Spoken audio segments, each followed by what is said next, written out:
Di tahun 1996 di sebuah SMA di Amerika Serikat, kita diperlihatkan seorang siswa bernama Robbie yang sedang mandi di kamar mandi sekolah. Sekilas ia tampak bahagia, tetapi kenyataannya ia sering menjadi korban bullying teman-temannya.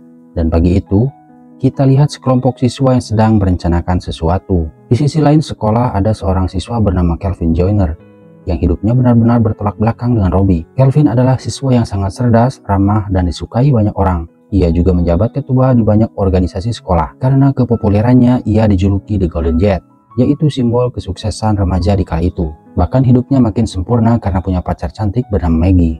Dengan segudang prestasi dan karisma, banyak yang memprediksi bahwa Kelvin akan menjadi lulusan paling sukses di masa depan.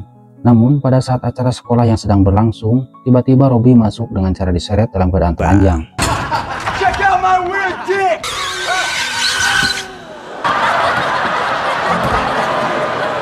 Dia dipermalukan di depan umum. Dari semua siswa yang ada, hanya Kelvin yang berani membantunya. Waktu berlalu 20 tahun kemudian. Kehidupan Kelvin ternyata tidak berjalan seperti yang orang-orang bayangkan. Ia sekarang bekerja sebagai akuntan. Tapi selama bertahun-tahun tidak pernah dipromosikan. Dedikasi dan kemampuannya seolah tidak dihargai oleh perusahaan. Ironisnya, mantan asistennya yang baru 2 tahun bekerja justru mendapat promosi yang jelas ia impikan. Suatu siang, Kelvin dan Maggie makan siang di sebuah restoran. Namun suasana jadi canggung karena mereka berdampingan dengan teman-teman kantornya Kelvin yang sedang merayakan promosi si mantan asisten. Saat itulah Kelvin merasa kecewa, ia merasa gagal, padahal dulu ia yakin dirinya akan menjadi orang yang sukses. Tapi kenyataannya justru sebaliknya. Karena itu juga ia memutuskan untuk tidak datang ke acara reuni sekolah yang dijadwalkan besok malam. Di kantor, sambil membuka Facebook, Kelvin mendapat permintaan pertemanan dari akun bernama Robbie Stone. Namanya terdengar asing, tetapi ketika ia membuka profilnya, tiba-tiba ia mendapat pesan masuk dari akun Robbie Stone. Dan setelah ia telusuri, barulah Kelvin sadar bahwa Robbie Stone ternyata adalah Robbie Wirdik, siswa korban bully yang dulu pernah ia tolong. Robbie pun mengajak untuk bertemu karena merasa tak enak jika menolak. Kelvin akhirnya memutuskan untuk bertemu dengan Robbie di sebuah bar. Tapi siapa sangka, Robbie yang dulu gendut dan lugu kini berubah total. Tubuhnya sangat kekar, atletis sampai-sampai Kelvin hampir tidak mengenalinya. What? But you're Robbie Wirdik? God, you look great. No, you look great. Stop it. Meski fisiknya berubah, namun kepribadian Robbie masih seperti dulu. Ia tetap canggung dan merasa tidak populer. Dalam percakapan mereka, Robbie mengungkapkan bahwa ia baru saja dipecat dari pekerjaannya sebagai kontraktor pemerintah. Namun, ia tetap terlihat sangat senang bisa duduk bersama Kelvin, siswa paling populer di masa lalu. Sebagai bentuk perayaan pertemuan mereka, Robbie pergi ke bar untuk memesan minuman. Tapi di saat ia pergi, muncul pria yang akan memakai kursinya Robbie. Dan terjadilah percekcokan di antara mereka. Pria itu memanggil teman-temannya untuk menunjukkan kekuatan mereka. Tapi ternyata Robbie yang sekarang bukanlah Robbie yang dulu. Ia mampu mengalahkan mereka sendirian. I don't like bullies.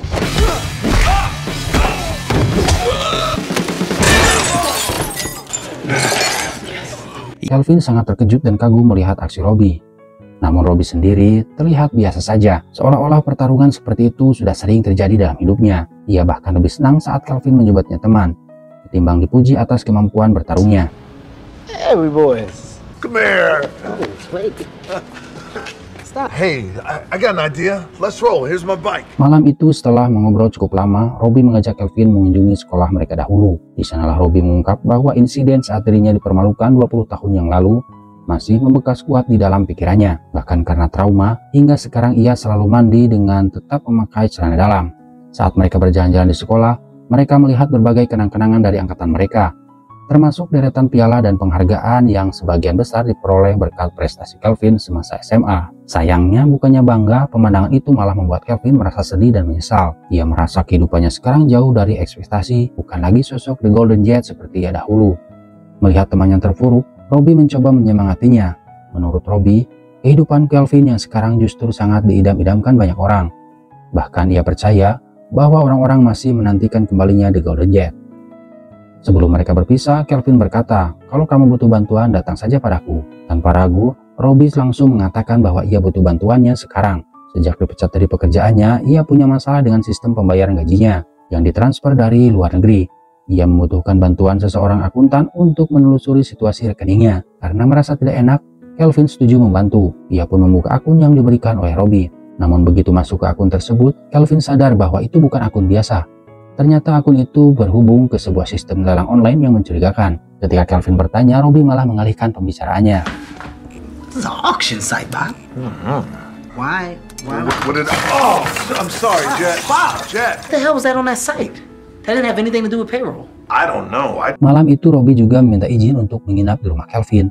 Karena tidak tega, Kelvin mengizinkannya tidur di sofa dan meminjamkannya piyama. Keesokan paginya Robbie belum juga bangun ketika tiba-tiba pintu rumah Kelvin digedor keras oleh beberapa orang tak dikenal. Saat Kelvin buka pintu, ia langsung dihadapkan pada agen-agen CIA bersenjata lengkap.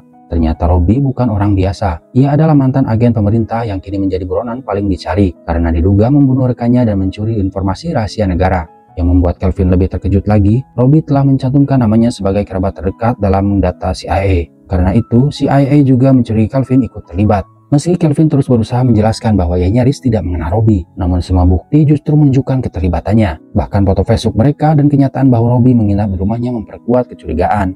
Untuk membuktikan bahwa Kelvin tidak terlibat, Pamela memintanya untuk mengizinkan tim CIA menggeledah tempat kerjanya. Di tengah penggeledahan, telepon Kelvin berdering. Ternyata itu dari Maggie. Karena Kelvin masih dalam pengawasan, Pamela ikut mendengarkan pembicaraan mereka. Tak lama telepon kembali berdering dan kali ini, si penelpon adalah Robbie sendiri. Ia mengatakan bahwa ia ada di lantai bawah dan meminta bantuan Kelvin. Lantas Pamela dan timnya langsung bergerak menuju lantai bawah. Alert Charlie team! Everybody, let's all stay calm. Hey, great job. Jet. Ternyata Robbie berada di ruang tersebut.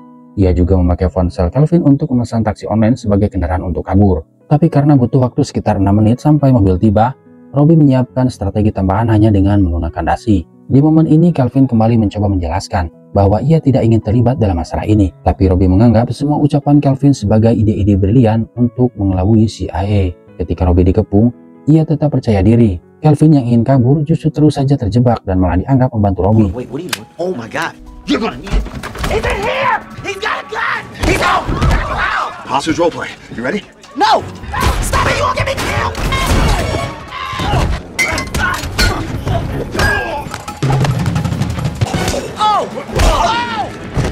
Saat seorang agen hampir berhasil menangkap Robbie, Kelvin menemukan pistol di lantai dan mencoba melarikan diri. Namun tanpa sengaja, tindakannya justru membantu Robbie membuat mereka bisa kabur bersama. Meski Kelvin terus berusaha menjauh, nasib selalu mempertemukannya kembali dengan Robbie. No, man, I gotta help you. Let's go. Wait, come on. Show us your hands! Drop your weapon! Ow! Akhirnya mereka berdua dikepung dari segala arah. Tapi Robbie tetap tenang, bahkan sempat mengucapkan rasa syukur karena punya teman seperti Kelvin. Kelvin yang terkejut kembali menjelaskan bahwa dirinya tidak ada sangkut pautnya dengan semua ini. Tiba-tiba Robbie mengaktifkan alarm kebakaran. Sirine berbunyi keras dan Robbie melemparkan flashbang ke arah pasukan CIA. Dalam kekecauan itu, ia melompat keluar jendela. Might get us both killed, but if it works, it'll be a totally bust. Shake yourself a little bit. Guys, order an Uber? Karena situasi semakin gawat dan rumahnya sudah digeledah, Kelvin tak punya pilihan selain ikut kabur bersamanya. Dalam pelarian, Robbie mulai menjelaskan lebih dalam tentang kasus yang sedang dihadapinya. Ia mengatakan bahwa sekitar 3 minggu yang lalu ada seseorang dengan nama Black Pager yang telah membunuh rekannya Phil. Pelaku kemudian mencuri sebuah kunci rahasia yang dapat mengakses seluruh jaringan satelit mata-mata milik pemerintah Amerika. Kunci itu sangat berbahaya jika jatuh ke tangan musuh karena bisa digunakan untuk menjual data rahasia ke negara yang bersaing. Robbie mencurigai bahwa Black Pager akan menjual kunci itu melalui lelang gelap internasional. Oleh sebab itu, ia butuh Kelvin yang punya keahlian sebagai akuntan forensik untuk melacak aliran dana transaksi gelap tersebut dan mengidentifikasi siapa yang terlibat dalam pembelian kunci. Can't do it without you, Jet. Are you kidding me? Forgot that I wasn't in the fucking CIA! Meski Kelvin merasa itu bukan urusannya dan tidak ingin terlibat, namun Robbie menjelaskan bahwa sekarang mereka berdua sudah dianggap buronan oleh pemerintah. Artinya, satu-satunya cara keluar dari situasi ini adalah dengan menangkap si pelaku sebenarnya.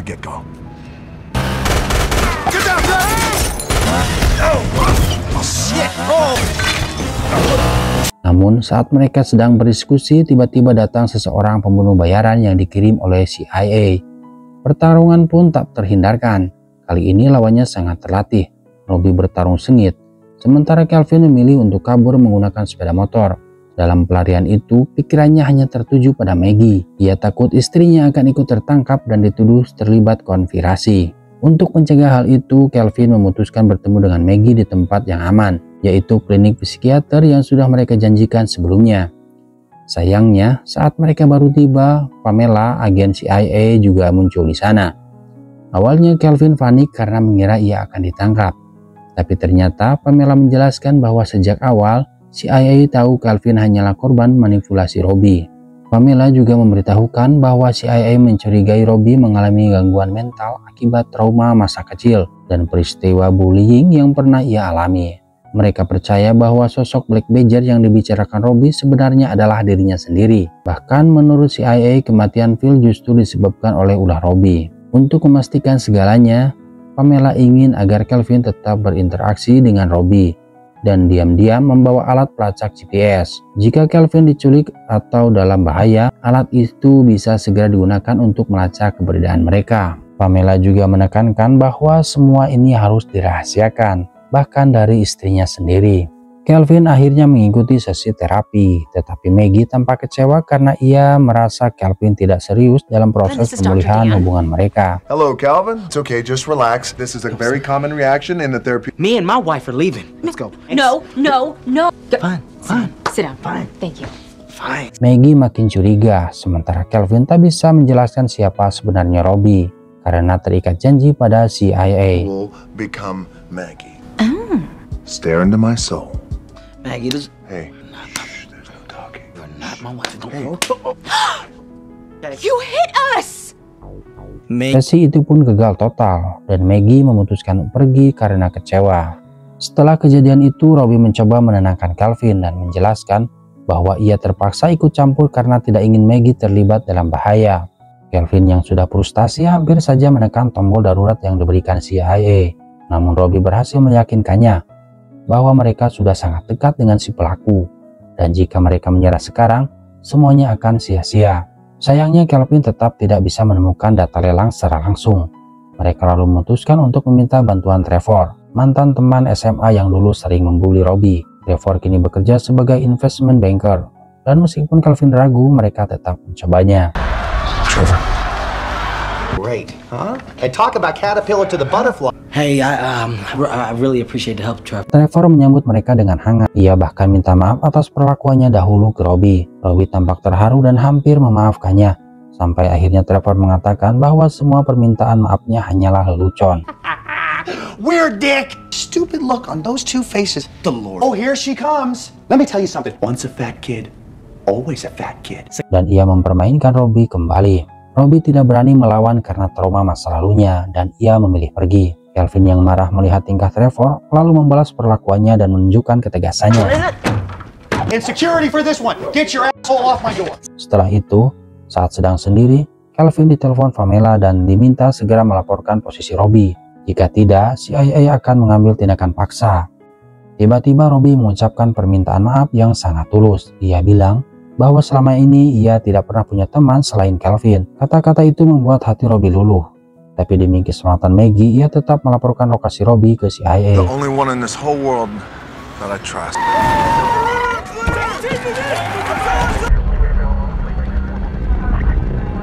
Robbie lalu ditangkap dan dibawa ke bunker rahasia untuk diinterogasi. Ia tampak hancur secara emosional karena dikhianati oleh satu-satunya orang yang ia anggap teman sejati. Melihat itu, Calvin merasa bersalah dan menyadari bahwa Robbie selama ini memang orang baik, yang hanya ingin melakukan hal benar meski caranya tidak biasa. Dengan tekad baru, Calvin menyusun rencana untuk menyelamatkan Robbie. Well, go sit down. I'm in.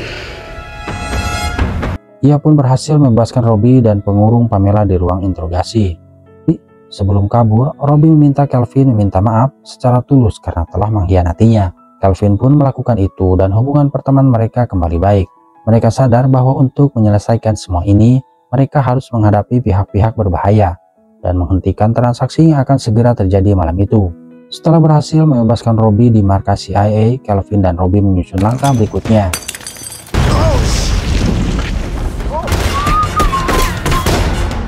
Berbekal informasi yang mereka peroleh dari Trevor, mereka menemukan sebuah nomor transaksi yang tampaknya berkaitan dengan lelang rahasia.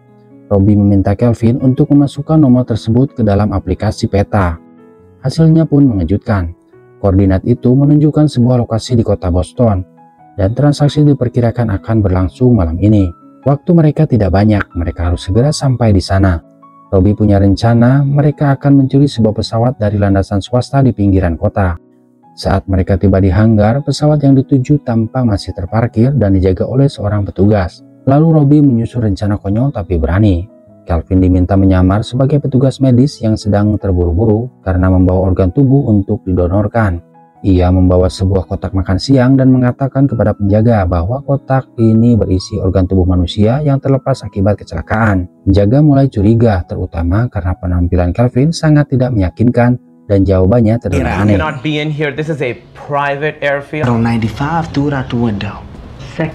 Sementara itu Robbie malah terlihat santai. Alih-alih langsung menarik pesawat dari hanggar, ia malah bermain-main dengan tali dan tampak terlalu tenang. Saat penjaga membuka kotak makan siang tersebut, ternyata isinya hanya sandwich biasa. Situasi mulai memanas, tapi siapa sangka mereka justru berhasil mencuri pesawat dan langsung lepas landas ke Boston. Di tengah penerbangan, alarm berbunyi. Kelvin pun panik karena mengira pesawat kehabisan bahan bakar.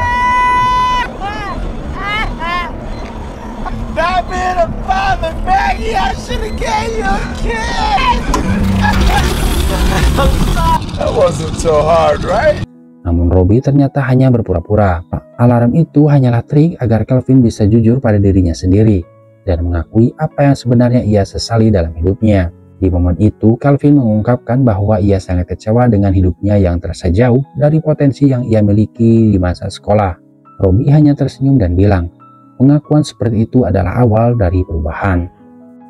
Tak lama setelah itu, mereka tiba di lokasi sesuai koordinat. Tempatnya adalah sebuah taman terbuka di tengah kota Boston. Kelvin langsung merasa curiga, menurutnya terlalu berisiko bagi seorang penjahat untuk melakukan transaksi besar di tempat umum seperti itu. Tapi Robbie menyadari sesuatu di bawah taman tersebut. Ada area parkir bawah tanah yang cukup luas dan tertutup. Di sanalah kemungkinan besar transaksi akan dilakukan. Robbie memutuskan untuk turun ke bawah dan menghadapi situasi secara langsung. Ia meminta Kelvin tetap di atas untuk berjaga-jaga. Kelvin melihat sosok Pamela yang juga ikut turun ke bawah.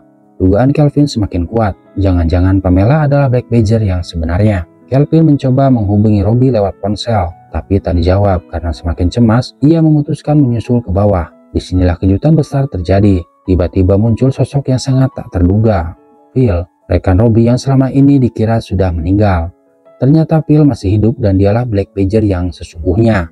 Seluruh aksi Robbie selama ini ternyata hanyalah bagian dari penyamaran untuk memancing si pelaku asli keluar. Robbie tahu bahwa Black Badger akan menjual kunci satelit ke mafia internasional. Tapi karena tak tahu pasti siapa pelakunya, ia harus bermain cerdas dan menciptakan skenario agar Phil membuka identitasnya sendiri. Namun sayangnya, si calon pembeli yang ternyata bos mafia merasa dipermainkan dan tidak suka dengan kebingungan ini. Ia menodongkan senjata dan memaksa Robbie dan Phil untuk menyerahkan kunci satelit mereka. Situasi menjadi sangat tegang. Di saat itu, Pamela masuk dan pertarungan senjata pun pecah. Semua pihak mulai menembak. Di tengah kekacauan itu, Kelvin berhasil mengambil kunci rahasia yang terjatuh di lantai.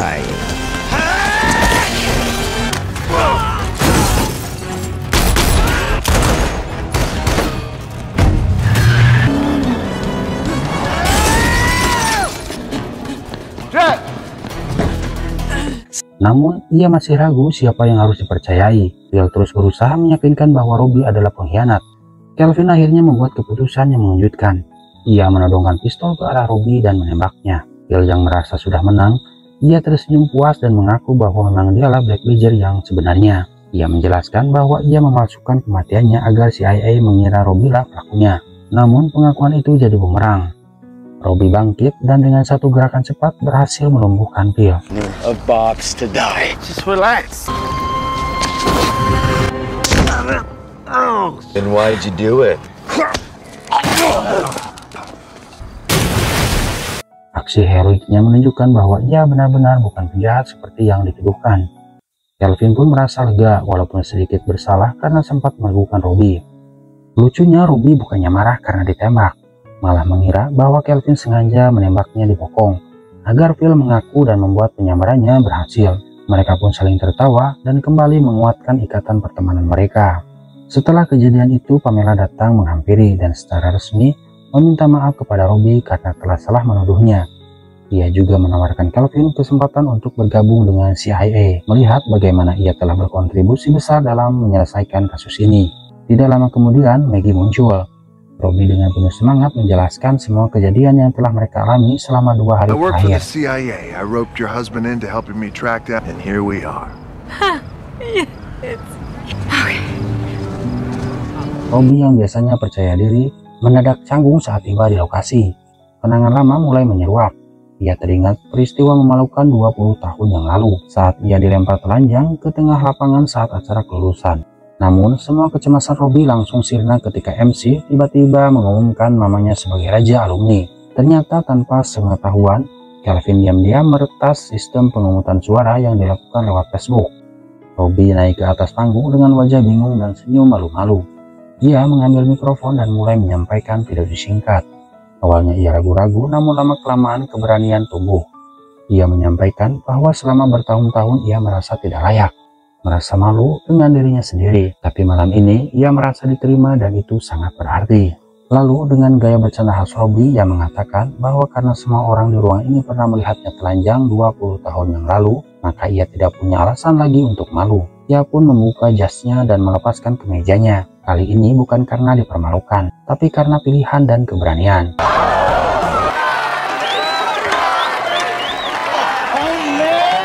Di tengah kegembiraan itu, Robbie juga bertemu kembali dengan pujaan hatinya, yaitu seorang gadis yang dulu hanya bisa ia pandangi dari kejauhan. Kini ia berani mengajaknya berdansa dengan iringan musik kenangan lama. Pagi harinya, Robbie datang menemui sahabatnya itu. Di tangannya, ia membawa sebuah jaket SMA milik Kelvin yang dulu ia pinjam. Is that my jacket? Yes? Bob, is that... Well, I sleep in it most nights, but it's clean now. Totally good. All right, let's go. Okay, all right. Dan film pun berakhir. Pesan moral dari film ini yang bisa kita ambil adalah tidak peduli seperti apa masa lalu kita. Setiap orang punya kesempatan kedua untuk bangkit, memperbaiki diri, dan menemukan keberanian yang sebenarnya. Jangan menilai orang hanya dari luarnya, karena setiap orang punya cerita dan kekuatan yang mungkin tersembunyi.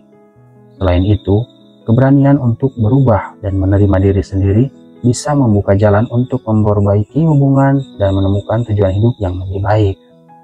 Sekian dulu sob, semoga kalian suka dan sampai jumpa di video-video selanjutnya.